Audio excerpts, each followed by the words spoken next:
Friday public talk love గురు movie review భయ్య. ఈ movie చూసాక నాకేమనిపించిందంటే డీసెంట్ వాచ్, ఏ హడవుడు లేకుండా నీట్ గా క్లీన్ గా తీశారు భయ్య. చాలా రోజుల తర్వాత మంచి మూవీ వచ్చింది అనిపించింది నాకైతే భయ్య. ఈ మూవీ బేసిక్ స్టోరీ ఏమంటే 35 సంవత్సరాలకు హీరోకు పెళ్లి అవుతుంది అన్నమాట.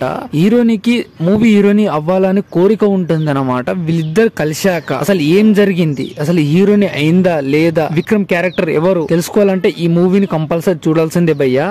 విజయ్ ఆంటోనీ నుంచి చాలా వేరియేషన్లు చూసాం, బట్ ఈ వేరియేషన్ చూడడం అయితే నేను ఫస్ట్ టైం.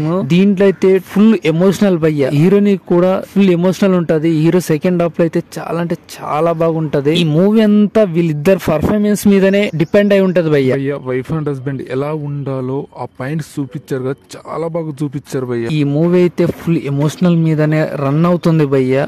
బట్ నాకు కొంచెం సెకండ్ హాఫ్ లో ఆ ఎమోషనల్ ని డిస్టర్బ్ చేసి అనిపించాయి సాంగ్స్ అయితే. లేకుంటే ఇంకా చాలా బాగుండేను అనిపించింది. ఈ మూవీలో ఎమోషనల్ డైలాగ్స్ ఉంటాయి కదా, అంత డెప్త్ అయితే ఏం అనిపించలేదు భయ్య. యోగి బాబు పెద్ద కమెడియన్ ని పెట్టుకుని కూడా సరిగా వాడుకోలేదు నాకు అనిపించింది. తప్ప మిగతా చాలా బాగుంది భయ్య. ఖచ్చితంగా చూడాలనుకో చూడండి, వన్ టైం వాచబుల్ ఈ మూవీ అయితే భయ్య. టెక్నికల్ విషయానికి వస్తే cinematography, background music, songs decent average భయ్య. ఇది భయ్య మన రివ్యూ. ఈ రివ్యూ నచ్చినట్లయితే like, share, subscribe. Watching more videos. Thank you so much.